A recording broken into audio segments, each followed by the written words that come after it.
Hello Yu-Gi-Oh players and welcome to Yu-Gi-Oh! And Business Casual. Okay, normally it's Yu-Gi-Oh! And Business Casual, but today it's just kind of Yu-Gi-Oh! And regular old casual because I've been spending my day hauling big old rocks and harboring quite a bit of anger and bitterness toward Konami for, of all things, pushing back the release date of Hidden Arsenal 7. Now, normally this wouldn't be an issue, and you're probably thinking, well, RJ, what's your issue with them pushing back the release date of Hidden Arsenal 7? Well, I've been spending, I don't know, the last 2.5 months busting my ass to get the cards and perfect the build for Chain Beat, and the regional that I am going to do in Seattle, and may not be going to anymore because of this, was supposed to happen the day after Hidden Arsenal 7 came out. See the issue here? So without Thunderbirds, I'm kind of high and dry right now. I'm up a creek without a canoe. I don't know what I'm supposed to do. If you guys have any genius ideas for some, cool and quirky or anti-meta decks that I could run, that would be really great, because I don't want to end up going there with something like a Dino Rabbit. That would just be degrading for me, since I like doing things with original decks. I may end up, just for the hell of it, bringing Gadget Ninja Dino Chaos. Because why not? But, absolutely, give me some suggestions, because I am out of ideas, because they just, fucked up my entire plan. But I did have a point for making this video, besides bitching at you guys about Konami being dumb. Which is, today I want to talk about a little anti-meta trend that I am noticing going into Lord of Tachyon Galaxy. Now, this is kind of serious and kind of helping you guys to counter the meta, but it's also kind of interesting, that I think is just kind of a funny little coincidence. So what I'm noticing going into Lord of Tachyon Galaxy is our format is creating weird little paradoxy things. For instance, the first one is Dark Hole is not necessarily the godly main deck choice it used to be. It makes absolute sense to run it because, it's Dark Hole. You activate it, clears the field. What's the issue with that? But then you realize, you're like, okay, so Dark Hole is basically a staple in every deck. I can't think of a single deck that doesn't run Dark Hole. And yet, every deck, for the most part, as far as I know, except, no, not even with the exception of Fire Fist, because they have that thing going, every deck that's going to exist, going into Lord of Tachyon Galaxy format, is going to be absolutely and totally resistant to Dark Hole. So, with the Dragosack thing, you've got, Dragosack and Light and Darkness Dragons, so Dark Hole ain't going to help you there. Even if they do have their monsters on the field, they're just going to bring it back next turn, so your Dark Hole is totally wasted. Then you've got Evil Swarm, where they've got that pandemic thing.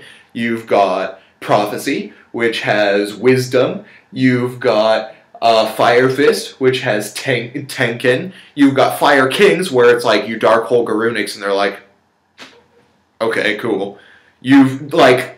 I cannot think of a single deck, except maybe Mermails, that has any weakness to Dark Hole, and usually with the Mermail deck, when you get to turn 2, you're already screwed. You can, Dark Hole, and they'll be like, okay, Abyss Squall.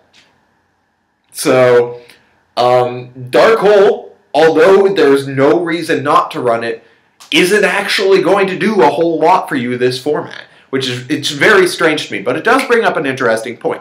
So I've been looking around, and people have been trying to find outs for Ophion on the internet. Things like Gen X Ally Duradark have been coming up. Things like Tribe Shocking Virus, which are absolutely cool ideas. However, there is the issue of Forbidden Dress, which is going to be a fun main deck choice. And by fun, I mean, fuck everything main deck choice. For pretty much the majority of Verse decks, because Forbidden Dress, takes out all of those monster effects that would normally destroy your Ophion. So people are thinking things like Penguin Soldier, which I think is kind of odd, and they're trying to find other ways to get around Ophion and Forbidden Dress. However, I think I found the perfect one. And I am amazed that nobody has thought about it, considering the number of machine decks that have been showing up all of a sudden, which is Karakuri Ninja Sazank. I don't know the model number, it's just Sazank. And for anybody who doesn't remember that card when it came out, it's this little 1200 level 3 machine ninja-y dude who actually looks pretty damn cool if you ask me. But his effect is when you slip face up, you target a monster on the field, send it to the graveyard. Send it to the graveyard. You don't destroy it, you send it to the graveyard. So you target that Ophion and they're like, Forbidden Dress doesn't work, Pandemic doesn't work. Alright, let's enter that scoop phase. So it's relatively splashable, considering it doesn't really mess with the flow of any decks. It's especially good in any of those machine decks because, you know, it works along with a lot of Karakuri combos, and I mean, you can discard it with Machina Fortress. It might actually be the reason why I am... Oh, wait, I don't have to worry about Ophion. See why this is screwing with my mind? But, like, gadget players can use it. Any player that uses Machina will make great use of Sazank, and it gets rid of Ophion. It also gets rid of Stardust, and it gets rid of Zenmaines. It gets rid of Dragosack, which will be a very important thing. So it basically gets around the vast majority of issues that, or the vast majority of things that are absolutely resistant to Dark Hole. So I'm interested to see what happens there. The next interesting paradoxical thing is, well, I guess the fact that MST suddenly negates. Like, I know it doesn't really negate, but when you are facing Fire Fist, like, there's a grand total of one card in Fire Fist, or one fire formation, that isn't totally wrecked by MST. And I think that's Tenkin, which is unfortunately one of the good ones. But, like, Tenki, and Tensen, and Tensu, all of those things are wrecked by MST. And so things like MST and Twister are going to be going into people's side decks because they suddenly negate things in Fire Fist. So, and once again, want to emphasize, there are a lot of people out there who just want to prove that they're smarter than you at Yu-Gi-Oh! When you joke around about MST negating fire formations. They're like, no it doesn't, it just destroys them so they don't resolve properly, and it's like, so what's the difference? Like, I suppose if you've got, I don't know, something that says that you can't negate the effects of your spells. Oh, like, if you have a Splendid Venus on the board, then it might be relevant that MST does not negate fire formations. But the point being, MST is actually going to be an extremely good thing about against Fire Fist, and like that coupled with a well-timed Overworked, or a couple of other things, like, if you just play smartly against Fire Fist, you can take them down pretty easily with some very basic cards. The next paradoxical thing that I'm noticing is just, like, Judgment Day in itself is a paradox, in that you can play out your entire hand and not necessarily gain any advantage from any of those cards. Like, those cards can all go at minus, and somehow, at the end of the turn, you go at, like, plus 15. It doesn't make sense. Like, I am beginning to agree with Team Minority about the possibility of going into set rotation just to get rid of frickin' power creep things like this. And I will have a video about that later. I'm actually having some serious thoughts about it. At Dice Age, we're actually considering playing around with some formats just to see what happens. And I seriously invite anybody in the greater Portland area to come down and check out some of those things. We're planning on making the game a little different. But, point being, gotta stay on focus in this video. I'd rather not do multiple takes. Let's see. So, point being, Judgment Day is dumb. I'm pretty sure that nobody out there is going to disagree with me. The next thing that I'm noticing is Macro is not going to be as effective. Like, Macro is going to stop being the anti-meta card once Dracosac comes out.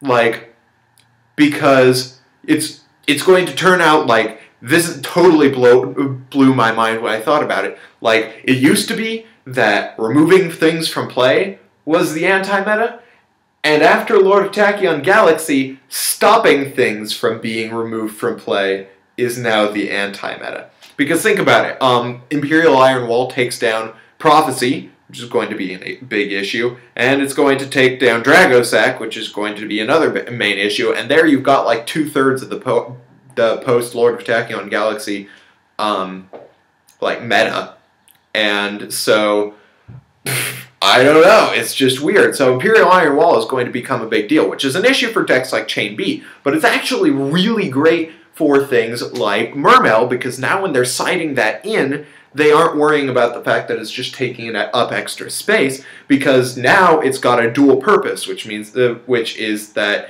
A, your opponent can't remove your stuff from play, and B, they can't remove their own stuff from play. So it's going to have a double purpose. It's going to be a very big card. I had other things that I wanted to talk about having to do with the meta coming up, but those are the only things I can really think about right now. So,